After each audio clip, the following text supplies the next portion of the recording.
রমাদান মাসের মধ্যে একটা রাত আছে, যে রাতের নাম হচ্ছে লাইলাতুল কদর। আমি আশা করি আপনারা সবাই এই সূরাটা জানেন। বা'দা আউযু বিল্লাহি মিনাশ শাইতানির রাজীম, ইন্না আনজালনাহু ফি লাইলাতুল কদর। নিশ্চয়ই আমি কোরআনকে নাজিল করেছি লাইলাতুল কদরে, ভাগ্য রজনীতে। ওয়া মা আদরাকা মা লাইলাতুল কদর। হে নবী মুহাম্মদ সাল্লাল্লাহু আলাইহি ওয়াসাল্লাম, আপনি কি জানেন লাইলাতুল কদর কি জিনিস? লাইলাতুল কদরি খায়রুম মিন আলফি শাহর। লাইলাতুল কদর হচ্ছে হাজার মাসের চাইতে উত্তম। এখানে গাণিতিকভাবে ব্যাখ্যা করতে যাবেন না, 1000 মাস সমান সমান কত বছর হয়, ব্যাপারটা এমন নয়। এখানে আধিক্য বোঝানো হয়েছে। হাজার হাজার মাস ইবাদত করলে যে নেকি হয়, এক রাত ইবাদত করলে সে নেকি হয়ে যাবে ইনশাআল্লাহ। এই রাতে কি হয়? স্পেশাল তানাজ্জালুল মালাইকাতু ওয়ার রূহ। এই মাসে আল্লাহর পক্ষ থেকে আল্লাহর ফেরেশতারা নেমে আসেন। কোথায় নেমে আসেন? পৃথিবীতে। তাদের সর্দার হিসেবে থাকেন জিবরাইল আলাইহিস সালাম।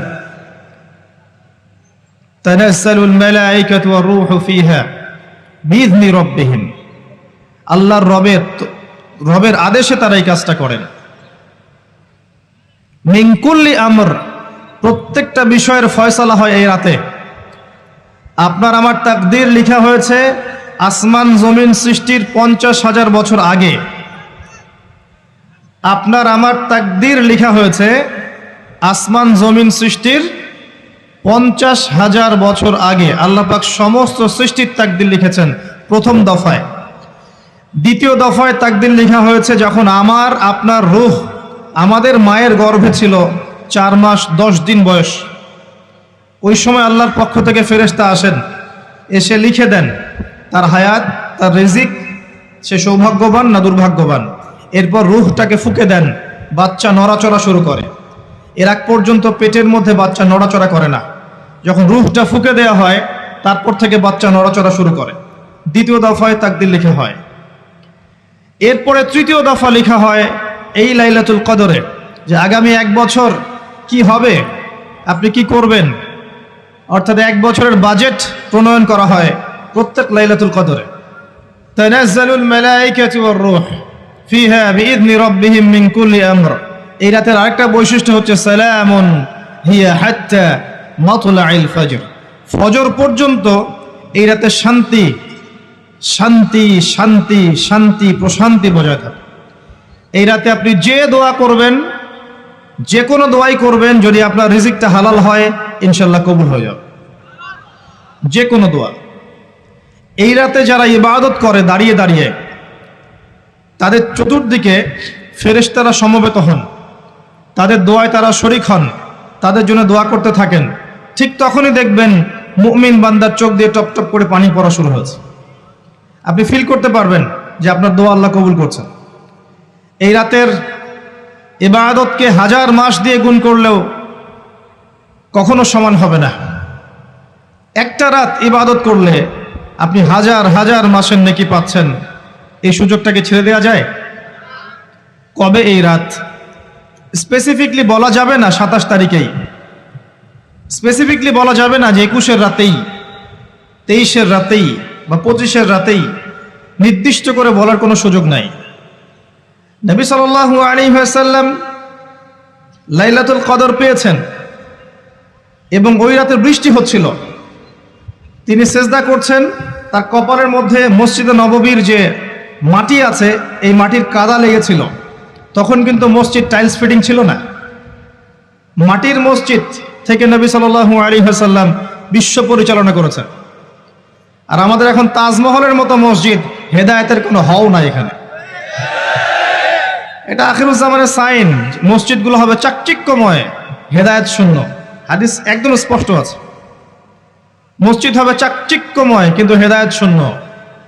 ইভেন দেখবেন নামাজ পড়ছে মুসল্লি, পাশে হই হুল্লা করছে। দিনের কথা আলোচনা হলে বা নামাজ পড়লে, কেউ কোরআন তেলাওয়াত করলে আদবের সাথে যে পাশে শোরগোল করতে হয় না, এটাও এখন বুঝাতে হয়। বুঝাতে গিয়ে যদি আপনি এই আয়াত তেলাওয়াত করেন, লাহুম কুলুবুন লা ইয়াফকাহুনা বিহা, কিছু মানুষকে আল্লাহ পাক কলব দিয়েছেন, বোঝে না। ওয়ালাহুম আযানুন লা ইয়াসমাউনা বিহা, কিছু মানুষকে আল্লাহ পাক কান দিয়েছেন, শোনে না। ওয়ালাহুম আ'ইউনুন লা ইউবসিরুনা বিহা, কিছু মানুষকে আল্লাহ পাক চোখ দিয়েছেন দেখে না। উলাইকা কাল আনআম, এরা আনআমের মতো। বাল হুম আদাল, বরং তার চাইতেও নিকৃষ্ট। তখন কিছু মানুষের ইগোতে লেগে যায়। আচরণ কিন্তু এমনই। কোরআন যেখানে তেলাওয়াত করা হচ্ছে, নবীর হাদিসের কথা বলা হচ্ছে, সেখানে উঁচু স্বরে কথা বলা জায়েজ নেই। নামাজ পড়ছে একজন ব্যক্তি, সে আল্লাহর সাথে সরাসরি কথা বলছে, তার পাশে কথা বলা জায়েজ নেই। এমনকি নামাজরত ব্যক্তির পাশে কোরআন তেলাওয়াত করাও জায়েজ নেই। আমি কথা কি বুঝতে পারছেন? একজন ব্যক্তি নামাজে দাঁড়িয়েছে, আল্লাহর সাথে কথা বলছে, পাশে আপনি কোরআন তেলাওয়াত করতে পারবেন না জোরে জোরে। মনে মনে করতে হবে, করতে চাইলে মনে মনে করতে হবে। অনেক সময় মসজিদের ভিতরে দেখবেন নামাজ পড়া হচ্ছে, শোরগোল করছে। নবী সাল্লাল্লাহু আলাইহি ওয়াসাল্লাম বলেছিলেন, আখিরুজ জামানে, তিরমিজিতে আছে হাদিসটা, আখিরুজ জামানে ইসলামের নামটুকু থাকবে, ইসলামের প্রকৃত বিষয়গুলো থাকবে না। কোরআনের মাসহাফ থাকবে, যে মাসহাফ, কোরআনের মাসহাফটা থাকবে, এর শিক্ষাগুলো থাকবে না। মসজিদগুলো হবে চাকচিক্যময়, কিন্তু মসজিদ হবে হেদায়েত শূন্য। আর চতুর্থ লাইনটা আরো ভয়ঙ্কর। 4 নম্বর লাইনে গিয়ে নবীজি বলেছেন সাল্লাল্লাহু আলাইহি ওয়াসাল্লাম, আসমানের নিচে জমিনের উপরে আল্লাহর সবচেয়ে নিকৃষ্ট সৃষ্টি হবেন এক শ্রেণীর আলেম, যাদের থেকে ফিতনা ছড়াবে এবং তাদের দিকেই ফিতনা ফিরে আসবে। তিরমিজির মধ্যে হাদিসটা আছে, যে কোনো আলেমকে জিজ্ঞাসা করেন এটা কোন শ্রেণীর আলেম, এটা বোঝার জন্য আপনার পিএইচডি করার দরকার নাই। যারা দিনকে দুনিয়ার বিনিময়ে বিক্রি করেছে, তারাই সেই শ্রেণীর আলেম। যারা সত্য কথা বলতে ভয় পেয়েছে, তারাই সেই শ্রেণীর আলেম। যারা সত্যকে মিথ্যার সাথে মিশ্রিত করেছে, তারাই সেই শ্রেণীর আলেম। এবং যারা ইসলামের নামে উম্মাকে শতদা বিভক্ত করে দিয়েছে, এরাই সেই শ্রেণীর আলেম। নবী করিম সাল্লাল্লাহু আলাইহি ওয়াসাল্লাম বলেছেন, লাইলাতুল কদর আমি পেয়েছি, কপালে কাদামাটি ছিল, বৃষ্টি হচ্ছিল, তার মানে ওই রাতে বৃষ্টি হতে পারে, ওই রাতে বৃষ্টি হতে পারে। লাইলাতুল কদরের আলামত, রাতের বেলা বৃষ্টি হতে পারে। বৃষ্টি হয়েছে, তিনি নামাজ পড়েছেন, কপালের মধ্যে কাদা লেগেছিল, তিনি বের হয়েছেন, সাহাবীদেরকে বলবেন কোন রাতটা লাইলাতুল কদর, আজকের রাতটা লাইলাতুল কদর, এটা বলতে বের হয়েছেন। বের হয়ে দেখছেন দুজন মুসলিম আপোষে ঝগড়া করছে। লিসেন টু মি, দুজন মুসলিম আপোষে ঝগড়া করছে। আমরা বলি না যে মুসলিমদের মাঝে ইখতিলাফগুলো রহমত, আমরা বলি না?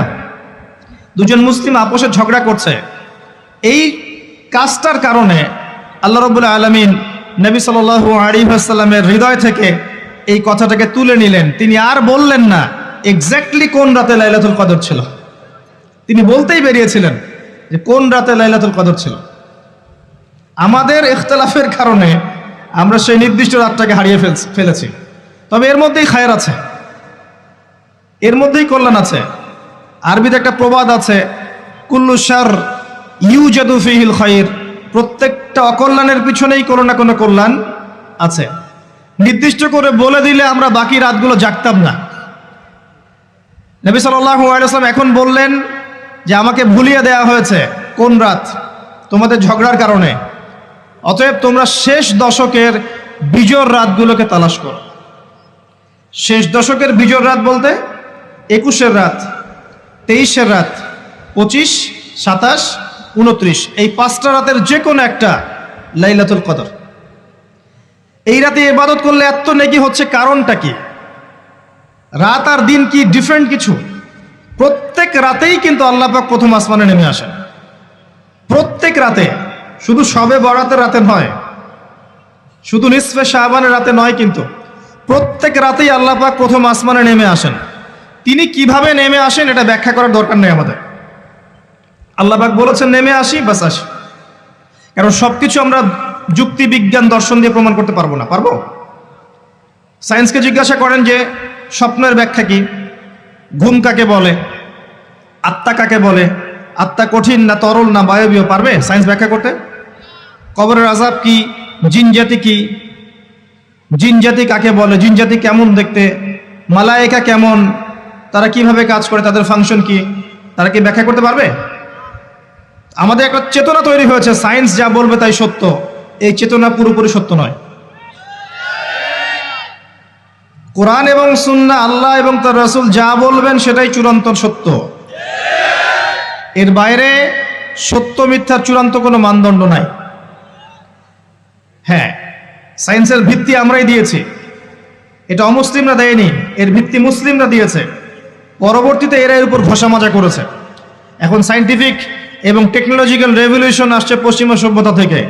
এই সভ্যতার ধারক বাহক ছিলাম আমরা। সভ্যতা এদের দ্বারা শুরু হয়নি, সভ্যতা নবীদের দ্বারা শুরু হয়েছে।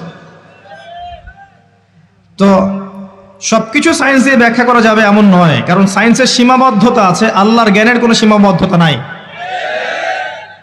তো আল্লাহ নেমে আসেন, ব্যাস নেমে আসেন। নেমে এসে আল্লাহ পাক কি বলেন? আল্লাহ পাক তিনটা কথা বলেন। রাতের শেষ অংশ, রাতকে ভাগ করেন। যদি 6টার সময় রাত শুরু হয়, রাত কিন্তু রাত 12টায় শুরু হয় না, সূর্য ডুবে গেলেই রাত শুরু হয়, এটাই ইসলাম। এখন 6টা থেকে আপনি এই 5টা পর্যন্ত সময়টাকে 3 ভাগে ভাগ করেন। শেষের অংশ ধরে নেন যে 1টা থেকে 5টা, কথার কথা আমি এস্টিমেট করলাম, এই সময়টুকুতে আল্লাহ রাব্বুল আলামিন কাছে নেমে আসেন প্রথম আসমানে, অর্থাৎ তার রহমত নিকটবর্তী হয় এবং তিনি আহ্বান করতে থাকেন 3টা জিনিস। 1, কে আছো আমার কাছে কিছু চাইবে, যা চাইবে আমি তাই দিব। 2, কে আছো আমার কাছে ক্ষমা চাইবে, আমি তোমাকে মাফ করে দেব। 3, কে আছো আমাকে ডাকবে, আমি তোমার ডাকে সাড়া দেব। মানে এই সময় আপনি যা চাইবেন ইনশাআল্লাহ, আপনার আকীদায় যদি শিরক না থাকে, আমলে যদি বেদাত না থাকে এবং আপনার রিজিক যদি হালাল হয়, ইনশাআল্লাহ তাআলা আপনার দোয়া কবুল করা হবে। আল্লাহ পাক প্রত্যেক রাতেই নেমে আসেন। তাহলে লাইলাতুল কদরকে এত স্পেসিফিকলি ইম্পর্টেন্স দেওয়ার কারণ কি?